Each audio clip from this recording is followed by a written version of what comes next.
I'm Bill Ritchie, and I'm making a video to promote the sale of this previously owned Legacy Mini Halfwood Press number 74. Family emergency requires that the owner sells it. And so I'm making this video to promote the sale of this press. And if you're interested, you can email the address you see on the bottom of the screen. And at the end of this introduction, or this overview of this press for sale, I tagged on the original test DVD of this press in 2010. So I hope you're interested, and hope you'll wait till the end of the tape and watch that historic little piece for this collector's item. And if you're interested, email the address at the bottom of the screen. Thank you. I've been designing and building the Mini Halfwood press since 2004. And the first 100 presses we call the Legacy Mini Halfwoods. And in the last 13 years, I think 3 people have asked me to help them sell their press. And this came up yesterday with Legacy Mini Halfwood press number 74.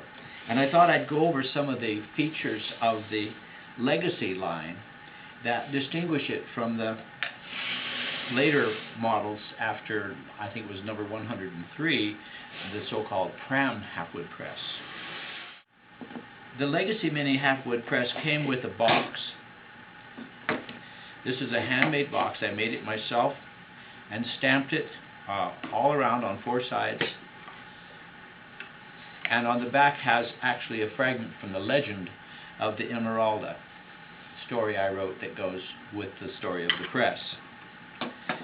Inside the box, the owner has a certificate of authenticity made out to her. It also had the test print from the videotape, which is online, testing Mini Halfwood press number 74. The owner also received a test plate, a polished, clean, new test plate, a sample of the 22 gauge copper that I always use. And along with that, the laminated plate that I used for the test print, and a kind of certificate that explains the process of making this print.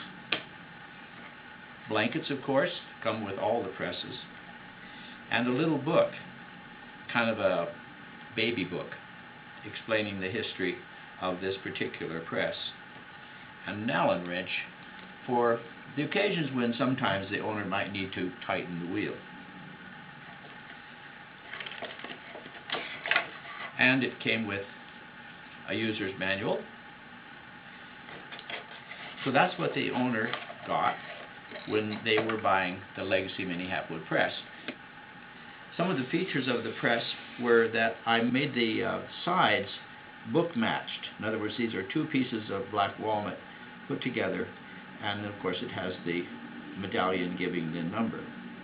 The top flat piece was made of ipe, and the hood itself has ipe laminated on each end, and of course the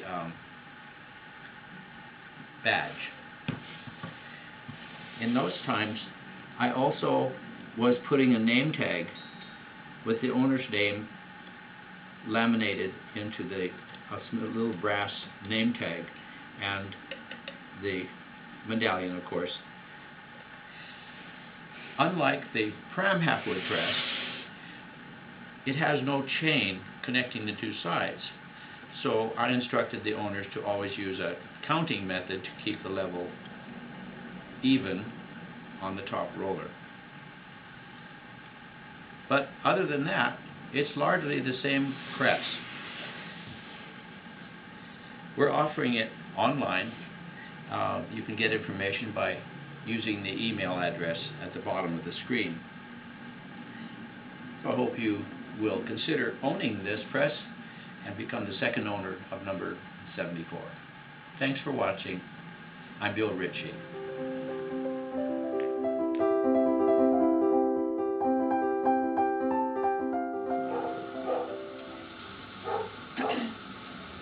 Okay, Now, the first thing we do is we go and we put the blankets on the press. You remember we always tighten the bed all the way down first, the pressure screws. You see they're already tight. Yes. And then we back off, probably about 12 half turns. And then put the end of the sizing catcher under the roller. This is the sizing catcher. Right. Both of them go under the roller. Mm-hmm. Just get it right under the roller and then start tightening the screws back down.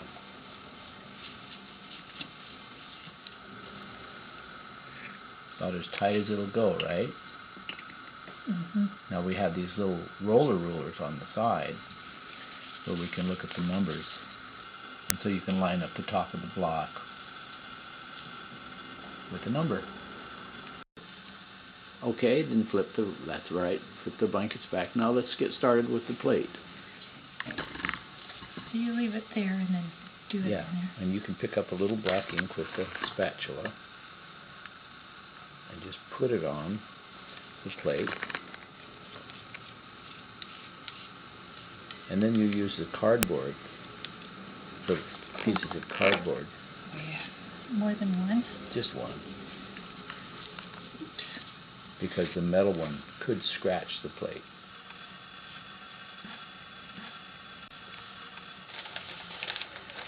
Okay. If you heat the plate, it'll make it softer. Okay, now you're ready for the tarlatan, so you could spill that out on the sticky pad and get some tarlatan. Make a nice little catcher's mitt out of it. That's right. And you just kind of use a scrubbing kind of circular motion, kind of light. You're distributing the ink and you're making sure that it's rubbed down into the plate real well. Two directions. Yeah, I do go into all directions. You want to keep it uniform. That's the main thing.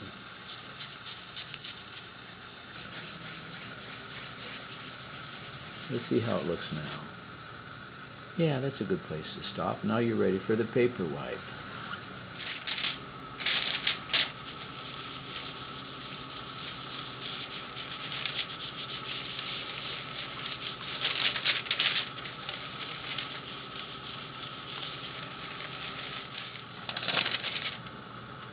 That looks good. Okay, now the hardest part is the hand wipe. You'll have to take off your right hand glove if you're right-handed and get some talcum powder to put on the table there so that you can dry the side, that little heel of your hand. Now it's just a real light, sort of barely touching the plate.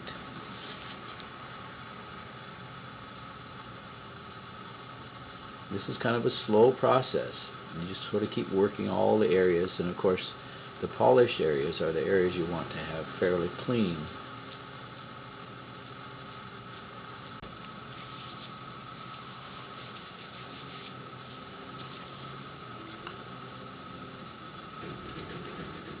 Now let's clean the edges.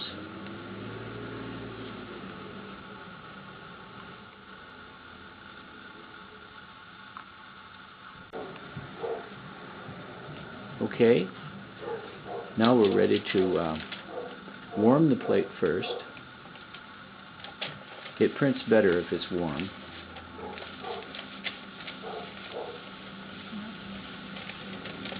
That should be enough.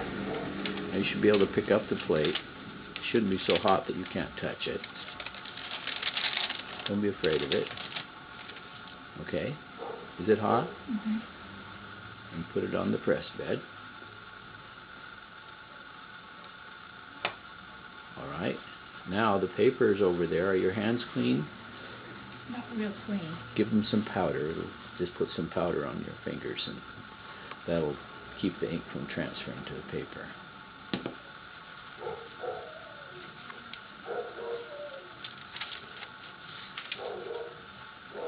I have 2 sheets of paper already in this bag underneath the ink slab.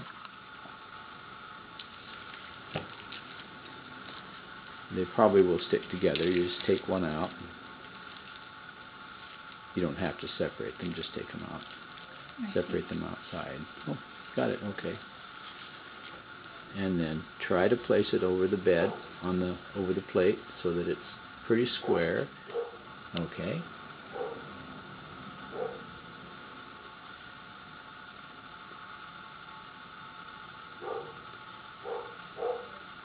Now you're ready to print. Now, is it really tight? Are the pressure screws really tight down?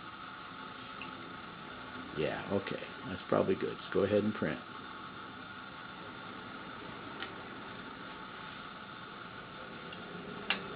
Have you ever printed etching before?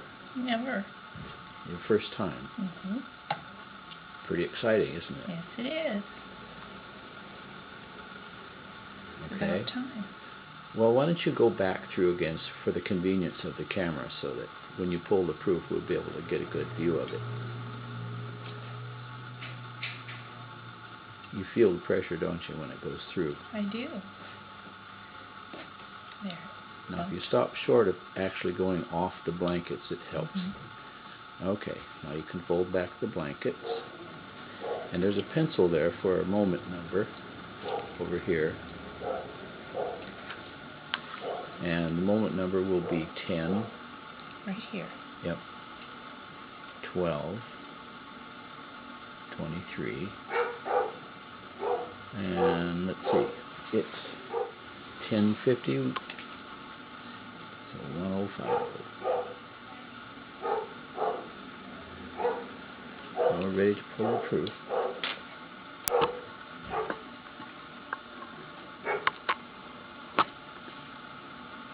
Upside down. There it is. Hey, that turned out okay. Yeah. Your first proof. Wow. Very good. Very good. Oh, that was a successful test for Mini Halfwood number 74. Thank you for watching.